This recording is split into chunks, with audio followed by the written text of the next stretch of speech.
നമ്മൾ 13ാമത്തെ ചാപ്റ്റർ തുടങ്ങാണ്. 13ാമത്തെ chapter alternative centres of power. Alternative centres of power, അധികാരത്തിന്റെ ബദൽ കേന്ദ്രങ്ങൾ.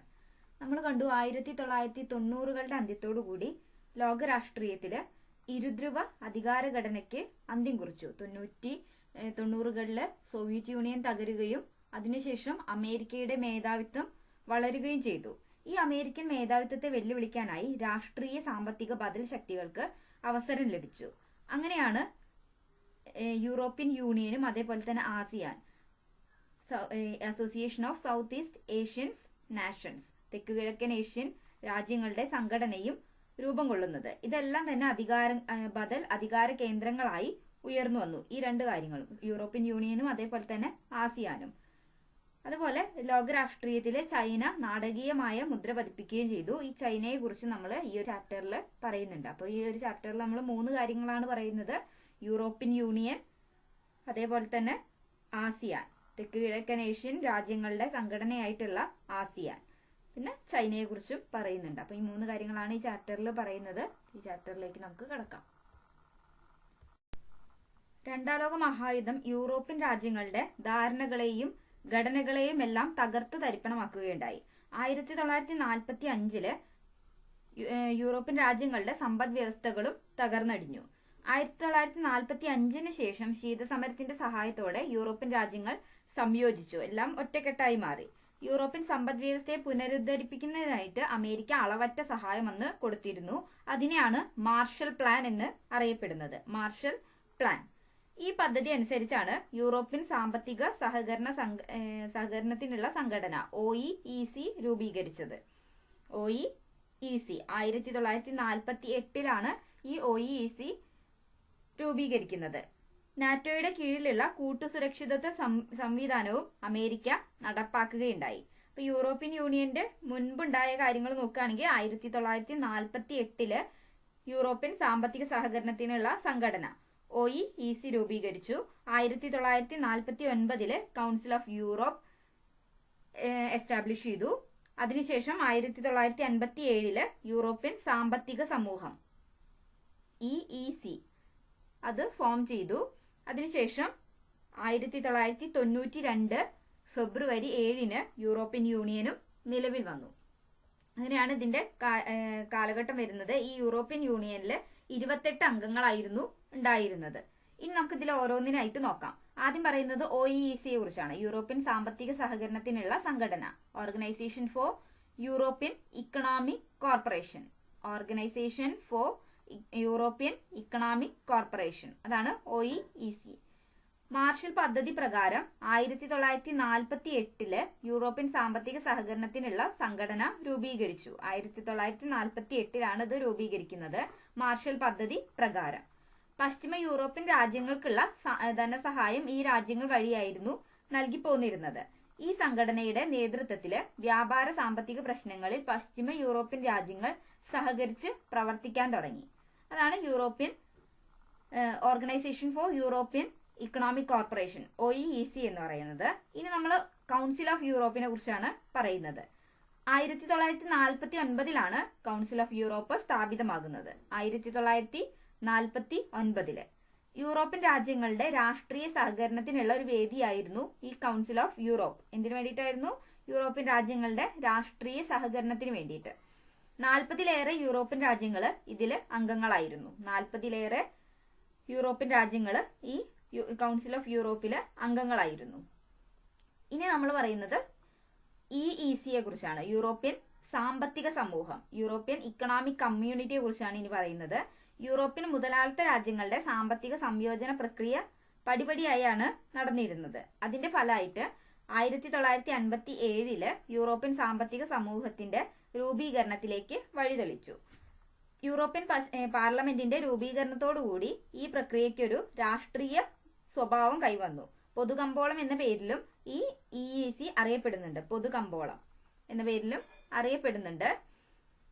അംഗരാജ്യങ്ങൾക്കിടയിലെ ചുങ്കങ്ങളും അതേപോലെ തന്നെ വ്യാപാര തടസ്സങ്ങളും ഒഴിവാക്കി സ്വതന്ത്രമായ മത്സര കമ്പോളവും പൊതുവിപണിയും നേടിയെടുക്കുക എന്നതായിരുന്നു ഇതിന്റെ പ്രധാന ലക്ഷ്യം. ലക്ഷ്യം എന്തായിരുന്നു? അംഗരാജ്യങ്ങൾക്കിടയിൽ ചുങ്കവും വ്യാപാര തടസ്സവും ഒഴിവാക്കി സ്വതന്ത്ര മത്സര കമ്പോളവും പൊതുവിപണിയും നേടിയെടുക്കുക എന്നതായിരുന്നു ഇതിന്റെ ലക്ഷ്യം.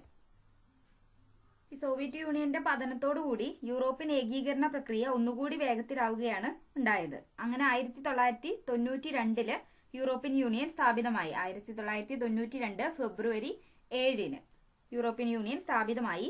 ഇതെല്ലാം ആയപ്പോൾ പൊതുവായൊരു വിദേശ നയത്തിനും സുരക്ഷാ നയത്തിനുള്ള ഒരു അടിത്തറ യൂറോപ്യൻ രാജ്യങ്ങളിൽ ഉണ്ടായി. നീതിന്യായം, ആഭ്യന്തര കാര്യങ്ങൾ എന്നിവയ്ക്ക് സഹകരിക്കാനും ഒരൊറ്റ കറൻസി നടപ്പാക്കാനും ഇത് സഹായിച്ചു. നമുക്ക് ഈ യൂറോപ്യൻ സംയോജനത്തിന്റെ ആ ഒരു കാലഘട്ടം, ഒരു ടൈം ലൈൻ നോക്കുകയാണെങ്കിൽ 1951 April European call and steel community സ്ഥാപിക്കുന്നതിന് പടിഞ്ഞാറൻ യൂറോപ്പിലെ 6 രാജ്യങ്ങളായിട്ടുള്ള ഫ്രാൻസ്, പടിഞ്ഞാറൻ Germany, Italy, Belgium, Netherlands, Luxembourg എന്നിവ പാരീസ് ട്രീറ്റിയിൽ ഒപ്പുവെച്ചു. European call and steel community ECSC അത് രൂപീകരിക്കുന്നതിന് വേണ്ടി പടിഞ്ഞാറൻ യൂറോപ്പിലെ 6 രാജ്യങ്ങൾ പാരീസ് ട്രീറ്റിയിൽ ഒപ്പുവെച്ചു 1951 ഏപ്രില്. 1957 മാർച്ച് 25 ഈ 6 രാജ്യങ്ങൾ റോം ട്രീറ്റി ഉടമ്പടിയിൽ ഒപ്പുവെച്ചതിന്റെ ഫലമായിട്ട് യൂറോപ്യൻ സാമ്പത്തിക സമൂഹവും യൂറോപ്യൻ ആണവോർജ സമൂഹവും രൂപീകരിച്ചു. 1973 ജനുവരിയിൽ ഡെൻമാർക്ക്, അയർലാൻഡ്, UK എന്നീ 3 രാജ്യങ്ങൾ യൂറോപ്യൻ കമ്മ്യൂണിറ്റിയിൽ ചേർന്നു. 1979 ജൂണില് യൂറോപ്യൻ പാർലമെന്റിലേക്ക് ആദ്യ തെരഞ്ഞെടുപ്പ് നടന്നു. 1981 ജനുവരിയിൽ ECയിൽ ഗ്രീസ് ചേർന്നു. EC എന്ന സംഘടനയിൽ എന്താണ്? ECയിൽ ഈ ഗ്രീസ് ചേർന്നു യൂറോപ്യൻ കമ്മ്യൂണിറ്റിയിൽ. 1985 ജൂണില് EC അംഗരാജ്യങ്ങൾക്കിടയിൽ അതിർത്തി നിയന്ത്രണങ്ങൾ ഷെങ്കൻ കരാർ വഴി എടുത്തു കളഞ്ഞു. 1986 ജനുവരിയിൽ ECയിൽ സ്പെയിനും പോർച്ചുഗലും ചേർന്നു. പിന്നെ 1990 ഒക്ടോബറിൽ ജർമ്മനിയുടെ ഏകീകരണം. അതിനുശേഷം 1992 ഫെബ്രുവരി 7 യൂറോപ്യൻ യൂണിയൻ സ്ഥാപിച്ചു.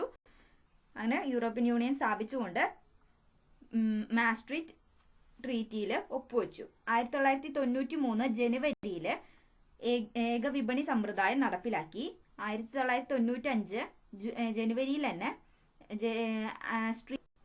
ഫിൻലാൻഡും സ്വീഡനും യൂറോപ്യൻ യൂണിയനിൽ ചേർന്നു. 3 രാജ്യങ്ങൾ ആസ്ട്രിയ, ഫിൻലാൻഡ്, സ്വീഡൻ ഈ 3 യൂറോപ്യൻ യൂണിയനിൽ ചേർന്നു. 2002 ജനുവരിയിൽ 12 അംഗരാജ്യങ്ങൾക്കിടയിൽ പുതിയ കറൻസി യൂറോ നിലവിൽ വന്നു. 2002 ജനുവരിയിൽ. 2004 മെയ്യില് യൂറോപ്യൻ യൂണിയനിൽ Cyprus, check republic, Estonia, Hungary, Latvia, Lithuania, Malta, Poland, Slovenia എന്നീ 10 രാജ്യങ്ങൾ കൂടി ചേർന്നു. 2007 ജനുവരിയിൽ ബൾഗേറിയയും റുമാനിയയും യൂറോപ്യൻ യൂണിയനിൽ ചേർന്നു. സ്ലോവാനിയ യൂറോ കറൻസി സ്വീകരിക്കുകയും ചെയ്തു 2007 ജനുവരിയിൽ തന്നെ. അങ്ങനെയാണ് ഇതിന്റെ കാലഘട്ടം വരുന്നത്. ഇനി ഇതിന്റെ അംഗങ്ങൾ നോക്കുകയാണെങ്കിൽ 1957 6 അംഗരാജ്യങ്ങളാണ് ഉണ്ടായിരുന്നത്. France, Germany, Italy, Belgium, Netherlands, Luxembourg. അങ്ങനെ 6 അംഗരാജ്യങ്ങളാണ് 1957 ഉണ്ടായത്. 1973 3 അംഗരാജ്യങ്ങൾ കൂടി ചേർന്നു. Denmark, Ireland, Britain. 81 നമ്മൾ പറഞ്ഞു കഴിഞ്ഞു ഗ്രീസ് ഈ യൂറോപ്യൻ യൂണിയനിൽ ചേർന്നു. 1986 സ്പെയിനും പോർച്ചുഗലും ചേർന്നു. 1995 ആസ്ട്രിയയും സ്വീഡനും ഫിൻലാൻഡും 3 രാജ്യങ്ങൾ കൂടി ചേർന്നു. 2004 Cyprus, Estonia, Latvia, Malta, Slovakia, check republic, Hungary, Lithuania, Poland, Slovenia അങ്ങനെ 10 രാജ്യങ്ങൾ കൂടി ചേർന്നു. 2007 ബൾഗേറിയയും റുമാനിയയും യൂറോപ്യൻ യൂണിയനിലെ അംഗരാജ്യങ്ങളായി മാറി. 2013 ക്രൊയേഷ്യയും യൂറോപ്യൻ യൂണിയനിൽ ചേർന്നു. അങ്ങനെയാണ് ഇതിലെ രാജ്യങ്ങളുടെ കൂടിച്ചേരൽ, അംഗരാജ്യങ്ങൾ കൂടുന്നതിനെ കുറിച്ച് പറയാനുള്ളത്. ഇനി യൂറോപ്യൻ യൂണിയന്റെ ക്യാപിറ്റൽ, അതിന്റെ ആസ്ഥാനമായിട്ട് വരുന്നത് ബ്രസൽസ് ആണ്. 28 അംഗരാജ്യങ്ങളുണ്ട്. അവരുടെ പൊതു കറൻസി എന്ന് പറയുന്നത് യൂറോ ആണ്. അവരുടെ ആന്തമായിട്ട് വരുന്നത് ഓഡേ ടു ജോയ്, അതാണ് പിന്നെ യൂറോപ്യൻ യൂണിയൻ 2012 സമാധാനത്തിനുള്ള നോബൽ പ്രൈസ് വാങ്ങിക്കുകയുണ്ടായി. യൂറോപ്യൻ യൂണിയൻ ഒരു ഇക്കണോമിക് യൂണിയനും ഒരു പൊളിറ്റിക്കൽ യൂണിയനുമാണ്. ഒരു സാമ്പത്തിക യൂണിയനും ഒരു രാഷ്ട്രീയ യൂണിയനും കൂടിയാണ്. പിന്നെ ഇതിൻ്റെതായ ഫ്ലാഗും ആന്തവും ഒക്കെ ഉണ്ട്. ഫൗണ്ടിങ് ഡേറ്റ് ഉണ്ട്. ഇവരുടേതായ ഒരു കറൻസി, യൂറോ അവരുടെ കറൻസിയാണ്. അവരുടെ സ്വന്തമായ ആന്തം ഓഡേ ടു ജോയ്. പിന്നെ കറൻസി യൂറോ, അങ്ങനെ ഒരു ഫ്ലാഗ് സ്വന്തമായിട്ടുണ്ട്. പിന്നെ ഒരു ആന്തം, ഫൗണ്ടിങ് ഡേറ്റ്, കറൻസി, ഇതൊക്കെ അവർക്ക് സ്വന്തമായിട്ടുണ്ട്. പിന്നെ ഇതിന് പ്രത്യേക കോൺസ്റ്റിറ്റ്യൂഷൻ ഒന്നും ഇല്ല. ഈ യൂറോപ്യൻ യൂണിയൻ ആദ്യം ഒരു സാമ്പത്തിക സംഘടനയായിട്ടാണ് തുടങ്ങിയതെങ്കിലും ഇന്നൊരു രാഷ്ട്രീയ സംഘടനയായി മാറിയിട്ടുണ്ട്. യൂറോപ്യൻ യൂണിയൻ ഇപ്പോൾ ഒരു രാഷ്ട്രം എന്ന നിലയ്ക്കാണ് പ്രവർത്തിച്ചു കൊണ്ടിരിക്കുന്നത്. യൂറോപ്യൻ യൂണിയന് നമ്മൾ പറഞ്ഞു ഇപ്പോൾ ഒരു ഭരണഘടനയൊന്നും ഇല്ല. ഭരണഘടന ഉണ്ടാക്കാനുള്ള ശ്രമങ്ങൾ പലപ്പോഴും ചെയ്ത് പരാജയപ്പെട്ടിട്ടുണ്ടെങ്കിലും യൂറോപ്യൻ യൂണിയൻ എന്തൊക്കെയുണ്ട്? സ്വന്തമായൊരു പതാകയുണ്ട്, ദേശീയ ഗാനവും സ്ഥാപക ദിനവും കറൻസിയും എല്ലാം ഉണ്ട്. മറ്റ് രാജ്യങ്ങളുമായുള്ള ഇടപാടുകൾക്ക് പൊതുവായ വിദേശ നയവും പ്രതിരോധ നയവും ഈ യൂറോപ്യൻ യൂണിയന് ഉണ്ട്. പഴയ സോവിയറ്റ് ചേരിയിൽപ്പെട്ട രാജ്യങ്ങളെ അംഗങ്ങളായി ചേർത്ത് യൂറോപ്യൻ യൂണിയനെ വികസിപ്പിക്കാൻ ശ്രമം നടക്കുന്നുണ്ടെങ്കിലും അത് അത്ര തന്നെ എളുപ്പമായ അല്ല. കാരണം എന്താണെന്ന് വെച്ചിട്ടുണ്ടെങ്കിൽ സ്വന്തം ഗവൺമെന്റ് കൈയാളി വരുന്ന അധികാരങ്ങൾ യൂറോപ്യൻ യൂണിയന് കൈമാറാൻ പല രാജ്യങ്ങളും ഇഷ്ടപ്പെടുന്നില്ല. അവർക്ക് അവരുടെ ഗവൺമെന്റിന് തന്നെ അധികാരങ്ങൾ കൊടുക്കുന്നതിനാണ് താല്പര്യം. അത് ഒരിക്കലും യൂറോപ്യൻ യൂണിയന് കൈമാറാൻ ഈ രാജ്യങ്ങൾക്കൊന്നും തന്നെ താല്പര്യമില്ല. യൂറോപ്പിലെ ചില രാജ്യങ്ങളെ യൂറോപ്യൻ യൂണിയനിൽ ഉൾപ്പെടുത്തുന്ന കാര്യത്തിൽ ആശങ്കകളും നിലനിൽക്കുന്നുണ്ട്. യൂറോപ്യൻ യൂണിയന് സാമ്പത്തികവും രാഷ്ട്രീയവും നയതന്ത്രപരവും സൈനികവുമായ സ്വാധീനങ്ങളും ഉണ്ട്. ഇനി അതിനെ കുറിച്ചാണ് നമ്മൾ പറയുന്നത്. ആദ്യം സാമ്പത്തിക സ്വാധീനത്തെ കുറിച്ച് പറയാം. ലോകത്തിലെ ഏറ്റവും വലിയ സമ്പദ് വ്യവസ്ഥയാണ് യൂറോപ്യൻ യൂണിയൻ എന്ന് പറയുന്നത്. 2005 അതിന്റെ GDP 12 ട്രില്യൺ ഡോളർ ആയിരുന്നു. അതായത് അമേരിക്കയുടെ GDP-യേക്കാൾ കുറച്ചുകൂടി കൂടുതലുണ്ട്. യൂറോപ്യൻ യൂണിയന്റെ കറൻസിയായ യൂറോയ്ക്ക് അമേരിക്കൻ ഡോളറിന് കവിഞ്ഞു നിൽക്കാനുള്ള കഴിവും ഉണ്ട്. ലോക വ്യാപാരത്തിൽ അതിന്റെ പങ്ക് അമേരിക്കയുടേതിനേക്കാൾ 3 ഇരട്ടിയാണ്.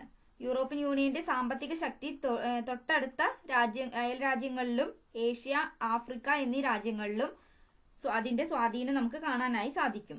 ലോക വ്യാപാര സംഘടന, വേൾഡ് ട്രേഡ് ഓർഗനൈസേഷൻ പോലുള്ള അന്താരാഷ്ട്ര സാമ്പത്തിക സംഘടനകളിൽ അതൊരു പ്രധാന ചേരിയായി പ്രവർത്തിക്കുന്നുണ്ട്. അതാണ് യൂറോപ്യൻ യൂണിയന്റെ സാമ്പത്തിക സ്വാധീനം. ഇനി രാഷ്ട്രീയവും നയതന്ത്രപരമായിട്ടുള്ള സ്വാധീനം എങ്ങനെയാണ് വരുന്നത് എന്ന് നോക്കാം. യൂറോപ്യൻ യൂണിയന് രാഷ്ട്രീയപരമായും നയതന്ത്രപരമായും ഒരുപാട് സ്വാധീനിക്കാനായി സാധിക്കുന്നുണ്ട്. യൂറോപ്യൻ യൂണിയനിലെ അംഗങ്ങളായ ബ്രിട്ടനും ഫ്രാൻസും ഐക്യരാഷ്ട്രസഭ രക്ഷാ സമിതിയിലെ സ്ഥിരം അംഗങ്ങളാണ്. അതിനു പുറമെ സ്ഥിരാംഗങ്ങളല്ലാത്ത പല രാജ്യങ്ങളും യൂറോപ്യൻ യൂണിയനിൽ പെട്ട രാജ്യങ്ങളാണ്. അത് കാരണം തന്നെ അമേരിക്കയുടെ ചില നയങ്ങളെ സ്വാധീനിക്കാൻ യൂറോപ്യൻ യൂണിയന് ഇന്ന് കഴിയുന്നുണ്ട്. ഒരു ഉദാഹരണം പറയുകയാണെങ്കിൽ ഇറാന്റെ ആണവശക്തി സംബന്ധിച്ച അമേരിക്കൻ നയത്തെ യൂറോപ്യൻ യൂണിയൻ സ്വാധീനിച്ചിട്ടുണ്ടായിരുന്നു. സൈനിക ശക്തിയും ബലപ്രയോഗവും ഉപേക്ഷിച്ച് നയതന്ത്രജ്ഞതയും സാമ്പത്തിക നിക്ഷേപങ്ങളും കൂടിയാലോചനകളും വഴിയാണ് യൂറോപ്യൻ യൂണിയൻ ചൈനയെ സ്വാധീനിക്കുന്നത്. ചൈനയുടെ മനുഷ്യാവകാശ ലംഘനങ്ങളെയും പരിസ്ഥിതിക്ക് വരുത്തുന്ന നാശത്തെയും ചർച്ചകളിലൂടെ പരിഹരിക്കാൻ യൂണിയന് കഴിയുന്നുണ്ട്. ഇനി സൈനിക സ്വാധീനത്തെ കുറിച്ച് പറയുകയാണെങ്കിൽ യൂറോപ്യൻ യൂണിയനിൽപ്പെട്ട പല രാജ്യങ്ങളുടെയും സൈനിക ശക്തി ഒന്നിച്ചെടുത്തു കഴിഞ്ഞാൽ അത് ലോകത്തിലെ ഏറ്റവും വലിയ സൈനിക ശക്തിയുടെ 2ാം സ്ഥാനത്ത് എത്തുന്നുണ്ട്. ആദ്യം അമേരിക്കയാണ്, അതിനുശേഷം ഈ യൂറോപ്യൻ യൂണിയൻ ആണ് വരുന്നത്. അമേരിക്കയുടെ സൈനിക ചെലവിന്റെ തൊട്ട് താഴെയായിരിക്കും യൂറോപ്യൻ യൂണിയന്റെ സൈനിക ചെലവ്. യൂറോപ്യൻ യൂണിയനിലെ അംഗരാജ്യങ്ങളായ ബ്രിട്ടനും ഫ്രാൻസും അണ്വായുധ ശക്തികൾ കൂടിയാണ്. ഈ 2 രാജ്യങ്ങൾക്കും കൂടി ഏതാണ്ട് 550 അണ്വായുധ പുരകളാണ് ഉള്ളതെന്ന് കണക്കാക്കപ്പെടുന്നു.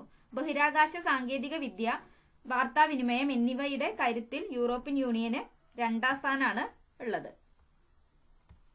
ഇപ്പൊ ഇതാണ് അമേരിക്കയുടെ സൈനിക സ്വാധീനം. ഇനി നമുക്ക് ഈ യൂറോപ്യൻ യൂണിയന്റെ സ്ട്രെങ്ത്, അതിന്റെ മേന്മകൾ എന്തൊക്കെയാന്നുള്ളത് നോക്കാം. ഇപ്പൊ ലോകത്തിലെ തന്നെ ഏറ്റവും വലിയ സാമ്പത്തിക രാജ്യമായി ഈ യൂറോപ്യൻ യൂണിയന് ഉയരാനായിട്ട് കഴിയുന്നുണ്ട്. പിന്നെ നമ്മളിപ്പോ പറഞ്ഞു യൂറോ എന്നുള്ളത് അമേരിക്കൻ ഡോളറിനെ കവിഞ്ഞു നിൽക്കാൻ ഇന്ന് അതിന് കഴിയുന്നുണ്ട്. പിന്നെ അടുത്തത് പറയുന്നത് ലോക വ്യാപാരത്തിൽ അമേരിക്കയുടേതിനേക്കാൾ 3 ഇരട്ടി പങ്ക് ഇന്ന് യൂറോപ്യൻ യൂണിയന് ഉണ്ട്. പിന്നെ മൂന്നാമത്തെ കാര്യം നമ്മൾ പറഞ്ഞു, ലോകവ്യാപാര സംഘടന പോലുള്ള അന്താരാഷ്ട്ര സംഘടനകളിൽ ഒരു പ്രധാന ചേരിയായി യൂറോപ്യൻ യൂണിയൻ പ്രവർത്തിക്കുന്നുണ്ട്. അതേപോലെ തന്നെ G7 രാജ്യങ്ങളിലും G20 രാജ്യങ്ങളിലും ഈ യൂറോപ്യൻ യൂണിയന് പ്രധാന പങ്കാണ് ഉള്ളത്.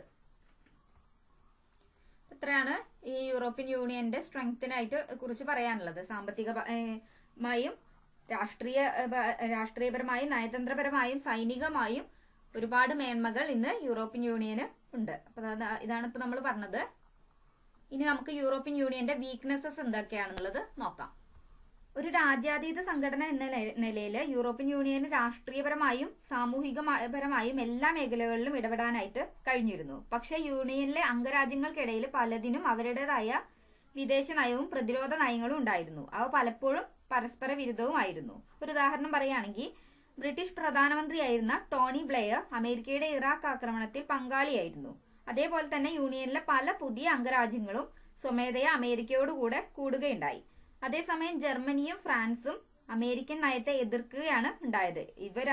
ഈ രണ്ട് ചേരികളും യൂറോപ്യൻ യൂണിയനിൽ പെട്ടവരാണ്. ഒരു വിഭാഗം അമേരിക്കയെ പിന്തുണയ്ക്കുമ്പോൾ മറ്റൊരു വിഭാഗം അമേരിക്കയെ എതിർക്കുകയാണ് ഉണ്ടായത്. യൂറോപ്പിലെ ചില പ്രദേശങ്ങൾക്ക് യൂറോപ്യൻ യൂണിയന്റെ ഏകീകരണ ലക്ഷ്യത്തിലും സംശയം ഉണ്ടായിരുന്നു.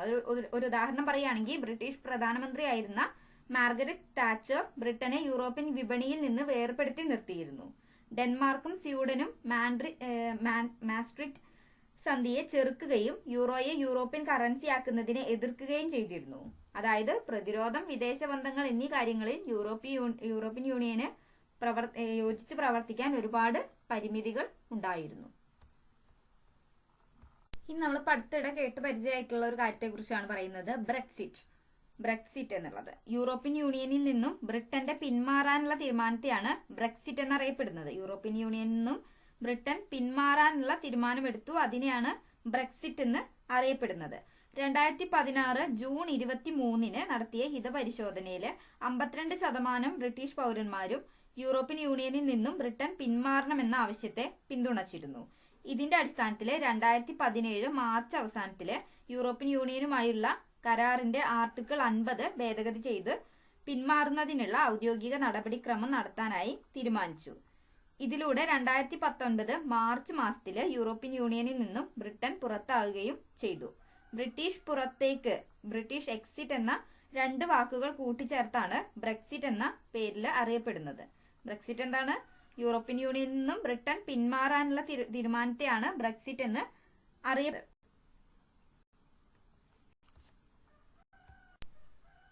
പിന്നെ നമുക്ക് ഇത്രയാണ് പറയാനുള്ളത്. Thank you.